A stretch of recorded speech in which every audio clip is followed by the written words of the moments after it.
Praise the Lord.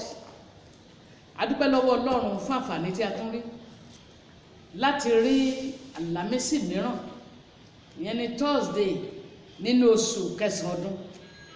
Bẹ́ẹ̀ ni mo sì kí yín káàbọ̀ sí ìpéjọpọ̀ yìí, ìpéjọpọ̀ àdúrà Ọlọ́run májẹ̀mú iyọ̀ fi iyọ̀ sáyé mi, níbi tí a ti ń rí ojútùú sí ìṣòro ẹni.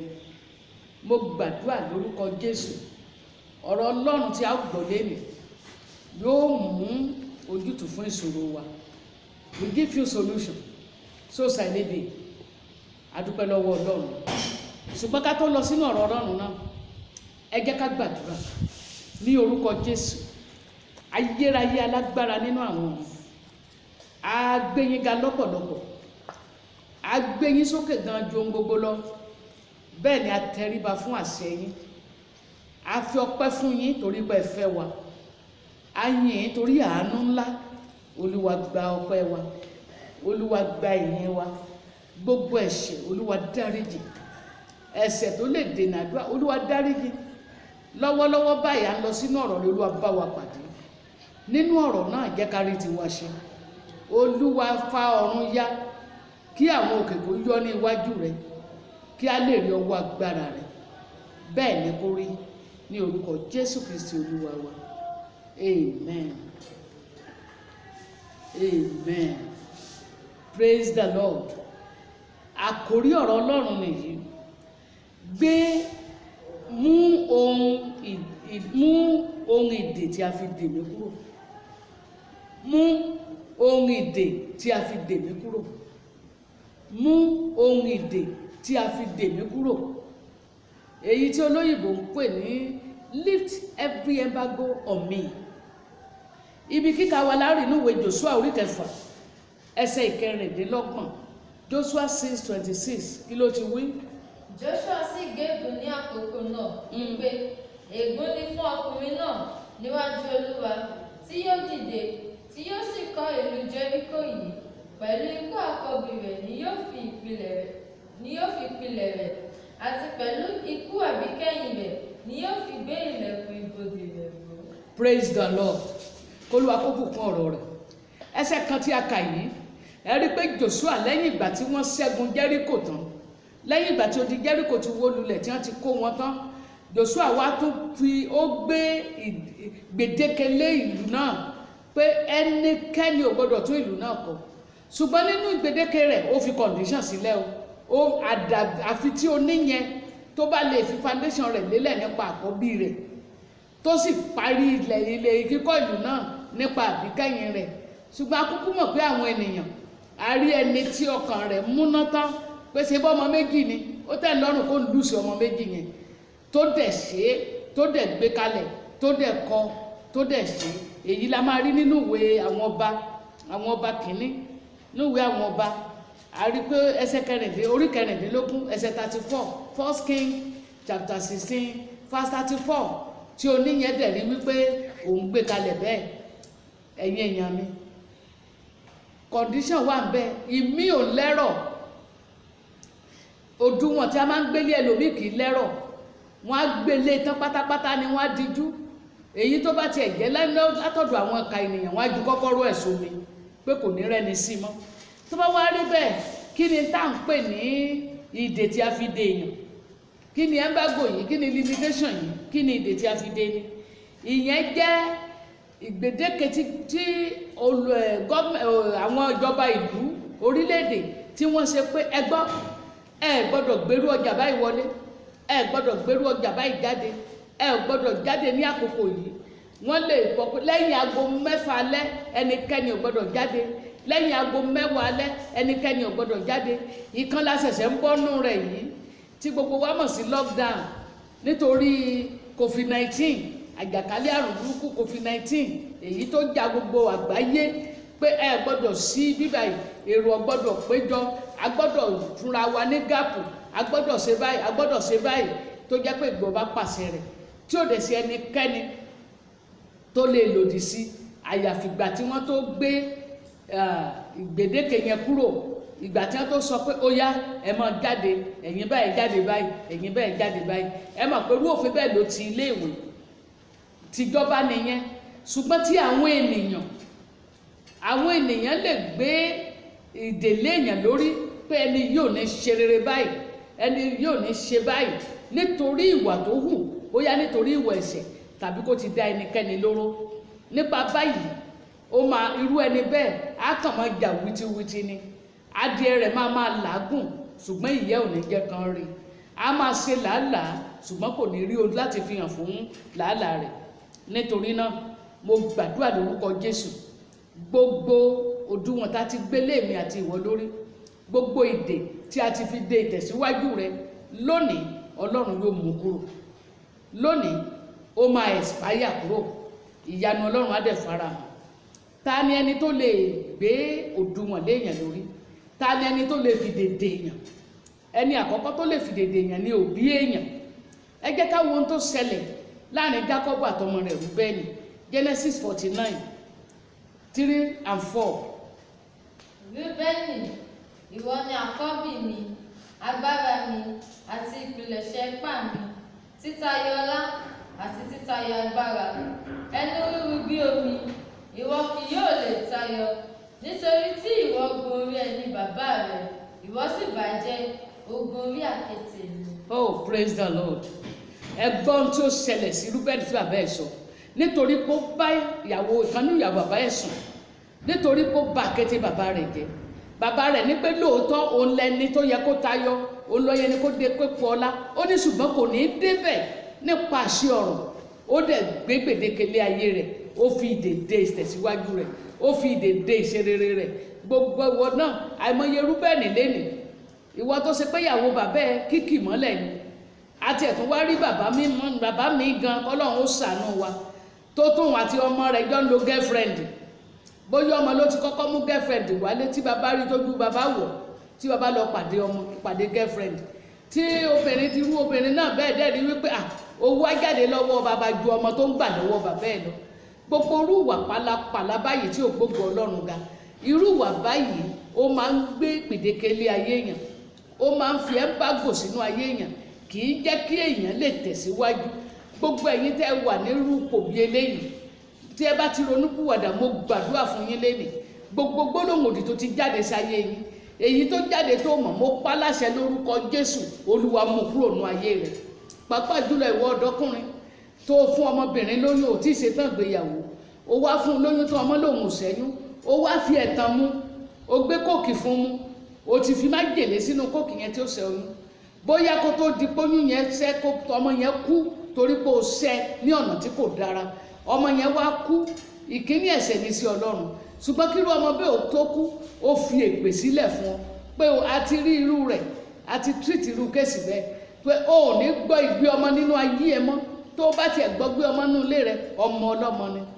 A rí ọmọ mi bí ó tiẹ̀ wá ṣépè fún ọ tó fi kú, tí ìyá rẹ̀ bóyá nìkan nìyá ẹ̀ bí, ó dẹ̀ sánjú wọn bẹ́ẹ̀ nítorí ìwà tara rẹ̀ nìkan. Tí irú ìyá bẹ́ẹ̀ tí ó lọ gégùn fún ẹnikẹ́ni tó fún ọmọ rẹ̀ lóyún, tó dẹ̀ ṣẹ́ oyún náà fún. Gbogbo ìwọ tí ègún bẹ, tó bá ti lè ronúkúwàdà, bí o ti ń gbọ́ mi yìí, tó rí pé àmúmọ̀ kúrú wà báyìí, só mọ̀ pé Ọlọ́run yóò dáríjì ọ́, yóò sì mú gbogbo ẹ̀ṣẹ̀ rẹ kúrò. Gbogbo ègún tá ti gbé lé ọ lórí, Ọlọ́run yóò dẹ̀ mú kúrò lórúkọ Jésù. Ẹ̀yin èèyàn mi, ta lẹ́ni tó lè fi ègún fún ni? Àwọn òbí ni mo ti sọ fún wa lẹ́ẹ̀kan sí i. Ẹ̀kejì, gọ́ọ̀mẹ̀ntì á lè fi ègún lórí, á lè fi gbèdéke lórí orílẹ̀-èdè. Irú èyí tá a ṣẹ̀ jáde kúrò ńbẹ̀, coronavirus lockdown tá a ṣẹ̀ṣẹ̀ kúrò ńbẹ̀ yẹn. Tàbí ẹ má gbèrú ọjà báyìí wọlé tí gọ́ọ̀mẹ̀ntì á pa láṣẹ. Ẹnikẹ́ni tó bá gbé e wọlé, irú ọjà bẹ́ẹ̀ yẹn ni wọ́n pè ní contraband. Ẹni tó bá dẹ̀ gbèrú rẹ̀ wọlé, ó máa ṣẹ̀ sí òfin ìjọba. Ẹni tó tún lè fún wa ní tó lè gbé ẹ̀ńbágò gbèdékele ayé èèyàn, tó lè fi ìdèdè èèyàn pé o ò ní tẹ̀síwájú, o ò ní ga. Ó lárí wípé ọba ìlú irú ẹ̀ ló ṣẹlẹ̀ sí arákùnrin kan nínú àwọn ọba kìíní orí kejì ẹsẹ̀ 34, 36 and 37. Símè, ẹni tó kọlu Dáfídì nígbà tó ń sákò níwájú Absalomu ọmọ rẹ̀. Dáfídì wá fi àṣẹ fún Solomoni pé ó gbọ́dọ̀ yọ̀ǹda rẹ̀, mọ́ mú láláì lẹ́sẹ̀, ohun tí Solomon sọ ni pé ẹ gbọ́ o, ohun tí Solomon sọ fún ni pé ẹ gbọ́, o ò gbọ́dọ̀ kúrò ní Jerusalem. Ìjọ tó bá kúrò ní Jerusalem, ìjọ yẹn gan-an ló máa kú. Ìjọ bá kọjá odò Kidron, ìjọ tí ọkùnrin yẹn kọjá rẹ̀, ìjọ yẹn ló fi kú sí fàgé, bí ẹ̀ṣẹ̀ rẹ̀ yóò sì wà lẹ́nu rẹ̀. Praise the Lord. Ẹni tó tún lè gbé gbèdéke sí ayé èèyàn, ó ní Ọlọ́run fúnra rẹ̀. Ìránṣẹ́ Ọlọ́run tó lè gbé gbèdéke sí ayé èèyàn, bí irú èyí tí Joshua ṣe fún ilẹ̀ Jericho. Ọlọ́run fúnra rẹ̀ ó lè gbé gbèdéke sínú ayé èèyàn. Ẹ jẹ́ wọn tí Numbers 14:21-24 wí, kí ló ti sọ? Ṣùgbọ́n ní tòótọ́, bí mo ti wà, gbogbo ayé yóò sì kún fún ògo Olúwa, nítorí gbogbo àwọn ènìyàn wọ̀nyí tí ó ti rí ògo mi àti iṣẹ́ àmì mi tí mo ti ṣe ní Íjíbítì àti ní aginjù, tí wọ́n sì dán mi wò ní ìgbà 10 yìí, tí wọn kò sì fetí sí ohùn mi. Nítòótọ́, wọn kì yóò lè rí ilẹ̀ ìlérí náà tí mo ti fi búra fún àwọn bàbá wọn. Ẹ ṣe ní ẹsẹ̀ 23 yẹn. Praise the Lord. Olúwa pàṣẹ pé gbogbo àwọn ọmọ Ísírẹ́lì tí wọ́n rí iṣẹ́ ìyanu tó ṣe ní Egypt, tí wọn ò tún wá gba ohun gbọ́ síbẹ̀, tí wọ́n tún wá pinnu àti dìtẹ̀ nígbà tí a rán àmì lọ sí ilẹ̀ Kénáánì, ó ní kankan nu wọn látọmọ 20 ọdún sókè wọn ò ní délẹ̀ lérí. Gbogbo wọn ni wọ́n dẹ̀ parẹ́ sí aginjù, wọ́n rìn káàkiri. Àwọn 2 péré ni wọ́n yọ nínú gbèdéke yìí, Joshua àti Kélébù, nítorí pé wọ́n ní ọkàn rere, wọ́n ní ọkàn mìíràn. Ọlọ́run lè gbé gbèdéke lé ayé èèyàn. Kí wá ló máa ń fà á tí a fi máa ń gbé gbèdéke fún ayé èèyàn? Tí èèyàn bá ṣẹ̀, ẹ̀ṣẹ̀ àmọ̀ọ́mọ̀ dá nǹkan burúkú ni. Bí irú èyí tí Rúbẹ́nì ṣe yẹn, kó kí ìyàwó bàbá ẹ̀ mọ́lẹ̀, ìyàwó ẹ̀gbọ́n kó lọ mọ́ bá sùn. Bẹ́gbọ́n ò ti ẹ̀ka Ọlọ́run rí ọ, ó ti forí fa ègún sí ara rẹ̀. Ó kejì, kí èèyàn mọ́ ronúpìwàdà ẹ̀ṣẹ̀ rẹ̀, kó mọ̀ kó ń ṣe tí ò dá, kó takú síbẹ̀ pé rọ́ ni, kó kágídí borí, kó ní rárá ni. Irú èèyàn bẹ́ẹ̀, irú àwọn ìran Kéènì ni. Ọlọ́run pè pé mo lárákùnrin rẹ̀ wà, dípò kó sọ̀rọ̀ kó jẹ́wọ́ mo sọ́ọ̀rì, ó ní èmi jólùsọ arákùnrin mi, àbẹ́mi ẹ̀ ló ní kó kájọ mọ́ káàkiri. Torí pé kò ronúpìwàdà ẹ̀ṣẹ̀ rẹ̀, Olúwa gbé òdùwọ̀n lé ayé ẹ̀ pé gbọ́, látòní lọ alárìnkiri ló jẹ́, ilẹ̀ yóò mọ kò ní sun tó dáa fún ẹ. Ó dẹ̀ fi àmì sí pé ẹnikẹ́ni ò gbọ́dọ̀ pa Kéènì. Ohun mìíràn tó tún lè fa kí a gbé gbèdéke lé ayé èèyàn, ó ní téèyàn bá jẹ́ aláìgbọràn sí àṣẹ Ọlọ́run, tàbí ó tiẹ̀ wá jẹ́ aláìlóye. Gẹ́gẹ́ bá ti mọ̀ nínú òfin Nàìjíríà, òfin orílẹ̀-èdè, ignorance is not acceptable in law. Pé mi ò mọ̀ kan, mi ìmọ̀ kan ni bó ló ṣe fẹ́ wà tó ní mọ̀ kan, nígbà tí ì ṣe pé òkú alààyè ni ọ́. Tí èèyàn bá jẹ́ ẹni tí kò ń gbọ́ràn sí àṣẹ Ọlọ́run, tó jẹ́ tó ń takò, tó ọ̀rọ̀ Ọlọ́run ò yí ẹ, ó tiẹ̀ fẹ́ gbọ́, ìyẹn ó lè fúnra lára rẹ kó wọnú ìgbèkùn má ṣe rere lọ. Ó mìíràn tó ní pé Sátánì àtàwọn ọmọ ogun rẹ̀ wọ́n lè gbé gbèdéke lé ayé èèyàn. Táwa ni ẹni tó lè mú irú ẹ́mbágò bẹ́ẹ̀ kúrò? Ẹni àkọ́kọ́ tó lè mú kúrò ní òbí rẹ̀. Òbí rẹ̀ lè pè ọ́ kó súre fún ọ, kó fi tọkàntọkàn súre fún ọ pé ohun tí mo ti sọ yẹn o, mo yí padà lẹ́nu. Ẹni tó tún lè ṣe òun náà ni gọ́ọ̀mẹ̀ntì, níbi tó bá jẹ́ ti gọ́ọ̀mẹ̀ntì ló fi àṣẹ sílẹ̀, àwọn náà ni ó tó sọ pé ó yá ẹ máa ṣe. Ibi ẹ sọ pé má lọ síwájú, àwọn náà ni ó sọ pé ẹ máa lọ síwájú. Mọ́ rìn kiri, àwọn ni ó sọ fún wa pé ẹ máa rìn kiri. Ẹlòmíì tó tún lè ṣe, ìránṣẹ́ Ọlọ́run lè ṣe. Irú èyí tí Jákọ́bù gbé lérí Rúbẹ́nì nígbà tá dé Deuteronomy 33:6, wòlíì Mósè wípé jẹ́ kí Rúbẹ́nì kó yè, kó má ṣe kú, kí àwọn èèyàn rẹ̀ kó má sì ṣe kéré.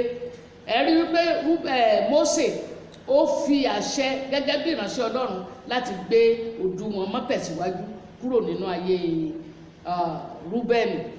ẹni tó lè ṣe pátápátá fún ọ ní Jésù Kristi, Ọlọ́run ọ̀run fúnra rẹ̀, nípa ìgbàgbọ́ nínú Jésù. Á dẹ̀ wá gbé gbogbo ìdíwọ́ yẹn kúrò. Ẹ wo arákùnrin Hill tó lọ láti Bẹ́tẹ̀ tó lọ kọ́ Jẹ́ríkò pẹ̀lú ọmọ rẹ̀ méjì, àkọ́bí àtàbí gbẹ̀yìn rẹ̀, ọmọkùnrin. Ìyẹn ò tún tí ì sọ wípé ohun tó ń ṣe Jẹ́ríkò ó ti tán. A ò fi ẹ̀jẹ̀ èèyàn ṣèrà padà wa. Kí wá ní tèmi àti rẹ ó ṣe? Ronúpìwàdà ẹ̀ṣẹ̀ gbogbo tó mọ̀ bó ti ń gbòmù yẹn. Jẹ́ kí ọkàn rẹ gbọgbẹ́. Má rò wípé àṣegbé wà, àṣegbé kan ò sí, àṣepamọ́ ló wà. Báyìí ò rí Ọlọ́run rí ọ, Ọlọ́run rí mi. Ohun kejì, kó àyà rẹ nílà. Ìgbà tí àwọn ọmọ Ísírẹ́lì kó àyà wọn tí a ṣe ìkọlà ní lábẹ́ Joshua, ní Joshua chapter 5 ẹsẹ̀ kẹjọ àti ìkẹsàn. Ní ẹsẹ̀ kẹsàn yẹn Ọlọ́run wá wípé lónìí ni mo yí ègún Egypt kúrò lórí yín. Ìwọ náà kọlà àyà. Mi ò ní pé kọ́ lọ́mọ dábẹ́ fún ẹ nísìn. Ohun tí mo ń sọ ni pé fún ẹ̀mí mímọ́ láyè láti ṣe ìkọlà àyà fún ọ ní ìyípadà ọkàn. Gbogbo ègún búburú a ó dẹ̀ yípadà kúrò lórí rẹ̀. Ohun mìíràn tí o tún máa ṣe ni èyí, yapa kúrò nínú ìwà búburú. Wòlíì Jeremáyà lórí 4 ẹsẹ̀ 14 rẹ̀ sọ fún wa pé ká yapa kúrò nínú ìwà búburú. Ó ní Jerúsálẹ́mù, Jerúsálẹ́mù, ẹ wẹ ọkàn yín mọ́ kúrò nínú ìwà búburú. Ìwọ náà ní Jerúsálẹ́mù náà tá ń bá sọ̀rọ̀, èmi náà ní Jerúsálẹ́mù náà. Ó ń kẹ́ni nìyí. Rí pé tí ìṣòro bá dé tàbí orí pé ò ní tẹ̀síwájú, lọ síbi tó yẹ kó lọ.